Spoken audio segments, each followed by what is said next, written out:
Tahu nggak sih, dari 114 surah di dalam Al-Quran, ada satu loh yang menyimpan rahasia unik. Yuk kita bedah bareng surah 6, surah ke-27. Isinya bukan cuma kisah-kisah luar biasa tentang kepemimpinan dan kerendahan hati, tapi juga ada sebuah teka-teki ilahi yang bikin penasaran. Nah, ini dia nih misteri utamanya. Dari semua surah, kenapa cuma surah An-Naml yang punya dua lafaz Bismillahirrohmanirrohim? Satu di awal, dan satu lagi nyempil di tengah-tengah ayatnya. Apa sih yang bikin surah ini beda dari yang lain? Betul sekali, jumlahnya ada dua. Satu di pembukaan, ya seperti surah-surah lainnya, tapi yang satunya lagi nih tersembunyi di dalam alur ceritanya. Keunikan inilah yang jadi kunci pembahasan kita kali ini. Yuk kita ungkap bareng-bareng alasannya? Oke, sebelum kita melangkah lebih jauh, kita pahami dulu konteksnya. An-Naml itu artinya semut. Kenapa dinamai begitu? Ya karena ada kisah yang luar biasa banget tentang seekor semut di dalamnya.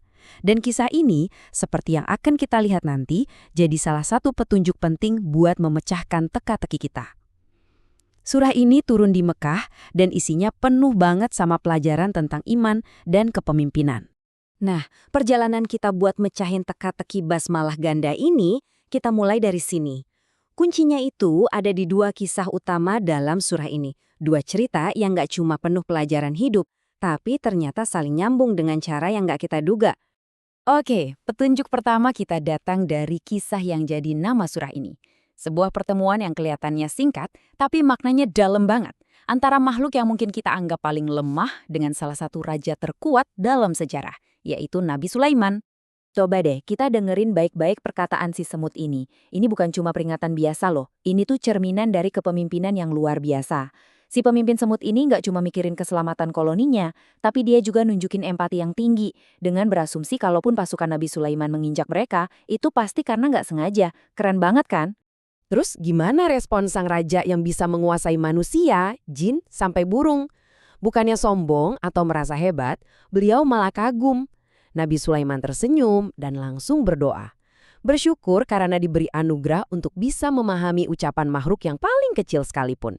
Ini nih puncak kerendahan hati di tengah kekuasaan yang absolut. Jadi kebayang nggak? Cuma dari interaksi super singkat ini aja, kita langsung dapat semacam resep komplit soal kepemimpinan. Ada tanggung jawab, keteraturan, kerendahan hati, dan rasa hormat ke semua makhluk. Semua pelajaran besar ini dirangkum cuma dalam beberapa ayat. Nah, sekarang kita pindah ke petunjuk kedua di surah ini, yang melibatkan tokoh kuat lainnya. Ini adalah kisah pertemuan antara dua penguasa hebat, Nabi Sulaiman dan seorang ratu bernama Ratu Balkis dari negeri Saba. Ratu Balkis ini bukan tokoh sembarangan ya. Al-Quran menggambarkannya sebagai seorang pemimpin perempuan yang super tangguh, yang punya segalanya, kekayaan, kekuasaan, dan singgasana yang megah. Dia benar-benar seorang penguasa yang disegani. Coba deh kita lihat gimana cara dia merespon surat dari Nabi Sulaiman. Dia nggak langsung marah atau agresif, justru dia menanggapinya dengan kebijaksanaan yang matang. Dia kumpulin dulu para penasehatnya, dia timbang semua opsi, dan dia pilih jalan diplomasi sebagai langkah pertama. Ini baru namanya langkah seorang ahli strategi sejati. Dari proses ini, kelihatan banget kan kualitas kepemimpinan Ratu Balkis. Dia itu bijaksana dan demokratis, karena selalu melibatkan timnya. Dia juga cinta damai karena lebih milih diplomasi. Dan yang terpenting, dia cerdas dan teliti karena dia mau membuktikan kebenaran dengan matanya sendiri.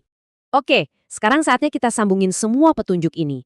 Gimana caranya kisah seekor semut, seorang raja, dan seorang ratu ini akhirnya bisa memecahkan misteri basmalah ganda. Dan yang lebih penting lagi, apa artinya warisan ini buat kita hari ini? Dan ini dia jawabannya. Tepat ada di dalam isi surat yang dikirim Nabi Sulaiman ke Ratu Balkis. Coba perhatikan baik-baik. Disinilah kita menemukan basmalah yang kedua tersembunyi di dalam sebuah dialog. Jadi, misterinya terpecahkan. Basmalah yang kedua itu bukan pembuka surah, tapi bagian dari cerita itu sendiri.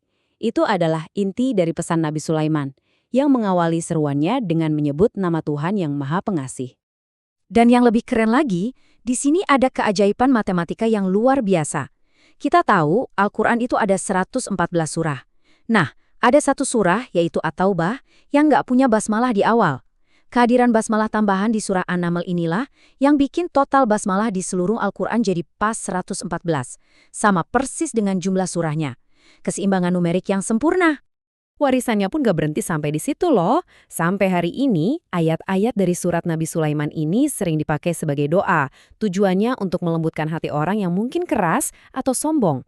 Ini meneladani bagaimana Ratu Balkis pada akhirnya membuka hatinya pada kebenaran. Bukti nyata kalau relevansi surah ini nggak lekang oleh waktu. Jadi, sebagai penutup pembahasan kita kali ini ada satu pertanyaan buat kita renungkan bersama. Di dunia kita yang penuh konflik dan rumit ini, pelajaran tentang kerendahan hati dari seorang raja yang mau mendengarkan semut dan kebijaksanaan diplomasi dari seorang ratu mungkin jadi jauh lebih relevan dari yang pernah kita bayangkan. Surah An-Naml bukan cuma cerita kuno, ia adalah panduan abadi tentang kekuasaan, kebijaksanaan, dan iman.